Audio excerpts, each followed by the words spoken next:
Well, hello there, friends. New day, and already we have new important messages that truly deserve your attention. The clouds are gathering, the division is intensifying. There's really no other way to describe what's happening. But first, let's talk about some truly groundbreaking news from across the pond.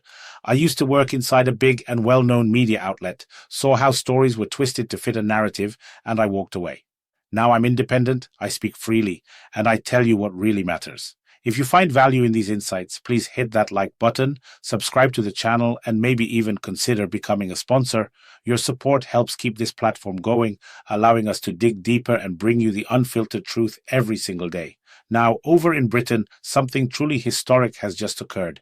The Anglican Church has, for the very first time, appointed a woman to lead it. Sarah Mullally, at 63 years old, is making history, becoming the first female head of the Anglican Church, serving as the 106th Archbishop of Canterbury. Her predecessor, by the way, stepped down amidst a rather unsavory scandal involving unacceptable behavior, actions that are probably best left unsaid here. But the big news is the unexpected announcement that a woman now holds the spiritual leadership of the Church of England and Great Britain, and indeed the Anglican Communion worldwide. This was confirmed by none other than the UK Prime Minister Keir Starmer. And speaking of women in leadership, get this. Japan is also about to see its first female prime minister in history. 64-year-old Sanae Takaichi is preparing to take the helm in the land of the rising sun. She has been confirmed as the new party leader of Japan's ruling Liberal Democratic Party. Once the parliament approves her candidacy, she will officially step into office. Takaichi, who won the selection process, will replace the well-known Prime Minister Shigeru Ishiba, who recently announced his resignation. Ishiba actually apologized to the citizens, admitting that they were trying to cling to their posts and that the authorities had failed to eradicate the Japanese people's distrust of government policy. It seems everything is changing in this world, and the samurai, well, they are not quite what they used to be. I think you've noticed that too. Sanae Takaichi, it's worth noting, is known for her tough conservative stance. She is decidedly right-wing and advocates for a revision of Japan's pacifist constitution, pushing for a stronger military and traditional marriages. Yet interestingly, she opposes allowing women to ascend to the imperial throne.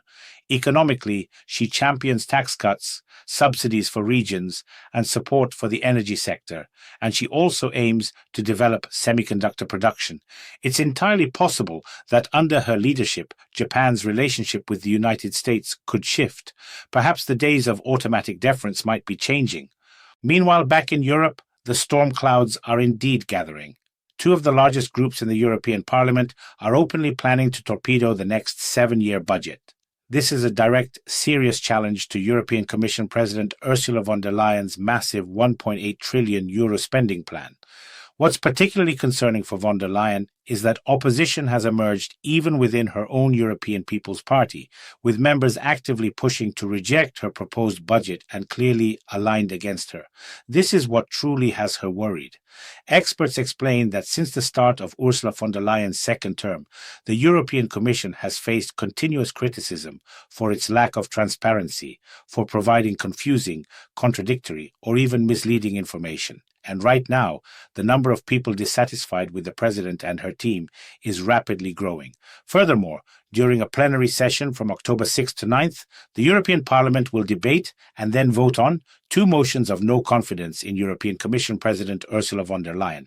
So, as I said at the outset, the clouds are definitely gathering, to speak metaphorically. Moving to Germany, and it's no surprise here, security forces at Munich airport are on high alert, or at least that's what everyone is being told. Federal police continue their diligent work trying to figure out the meaning behind mysterious drone sightings. Munich airport once again halted operations during the night of October 4th due to unidentified drones. However, by morning, flights resumed for both arrivals and departures, but delays are expected throughout the entire day. The operation is reportedly concluded, yet officials are refusing to provide any information about its circumstances. So we'll be watching this closely.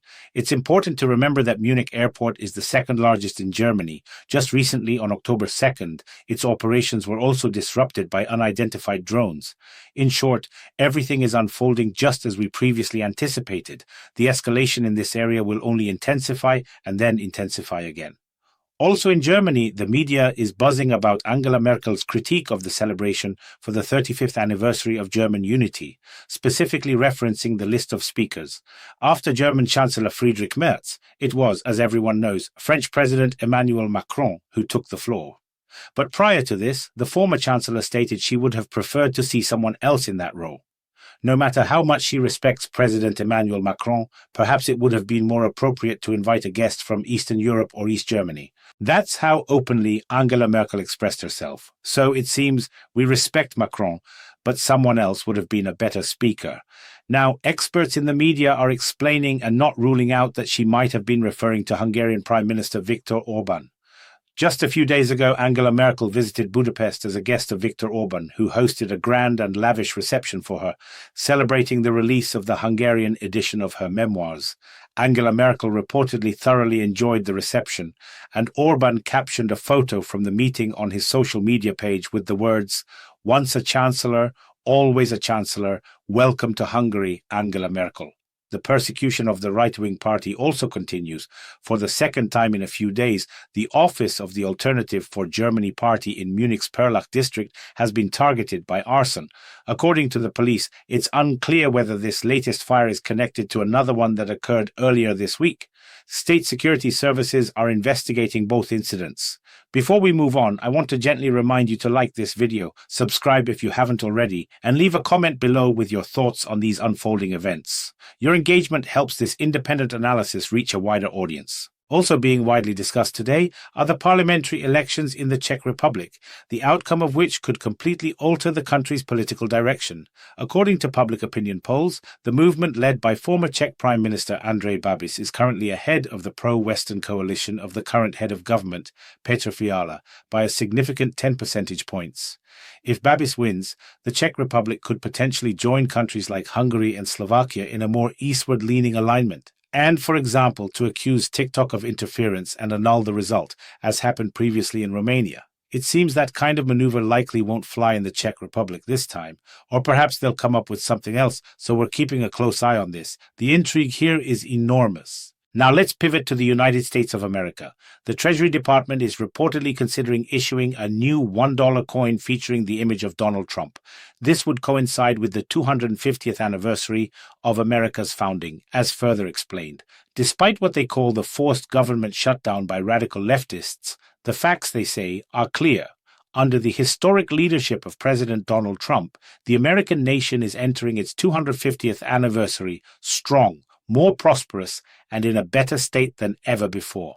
That's quite a statement. They further elaborate, this initial design effectively reflects the enduring spirit of the country and its democracy, even in the face of immense obstacles. The sketch of the coin itself shows Donald Trump against the backdrop of the American flag with a raised fist. This is said to evoke a well-known photograph taken after an attempt on Trump's life in Pennsylvania. And now a new major intrigue is emerging. If this is just the first design, will others appear by the end of the presidential term? Perhaps a second, a third, like, say, an image of Donald Trump on a $100 bill? Everything is possible, so we'll be watching. Also in the United States, the process of restoring order continues. The White House press secretary announced that President Donald Trump will, once and for all, put an end to the criminal actions of radical leftists in Portland. The president has reportedly instructed Secretary of Defense Hexot to provide everything necessary, including troops, to protect Portland, which they describe as being engulfed in war. That's the phrasing. So within the United States, its own kind of conflict is also unfolding. Naturally, the victor is already known in advance. But let's set aside all this complexity for a moment. There are some interesting things happening today. It's not all doom and gloom. In Scotland, immigration officers apprehended a self-proclaimed king who, with his small entourage, had settled in the Scottish forests. These individuals, occupying a territory in the forest, declared themselves the Kingdom of Kubali and asserted that they were reclaiming land stolen from their ancestors 400 years ago. However, the authorities in Scotland were not about to agree to such a development. No one was willing to return the land, so the reign was short-lived. Immigration officers, along with the sheriff, raided the camp, or rather, the kingdom. The king, originally from Ghana, and his servant were apprehended for violating immigration laws. They were taken away in separate vans for questioning. As for the queen, originally from Zimbabwe, she was given time to gather her belongings and left separately. Such an unfortunate end for the kingdom of Kubali and its king. Their grand plan didn't quite work out. This is how things sometimes happen in our time. And these are the informational points for today for now that truly speak volumes. So, a lot to unpack, from historic shifts in global leadership to political battles and even a fleeting kingdom in the Scottish woods. The world, as always, keeps turning, full of surprises and challenges. Thank you for tuning in today, for allowing me to share these critical developments with you. Your support is invaluable. Please remember to hit that like button, subscribe to the channel, and if you can, consider becoming a sponsor. It genuinely makes a difference, enabling this independent voice to continue bringing you the real story behind the headlines. Until tomorrow, believe me, there's always more to share. All the very best.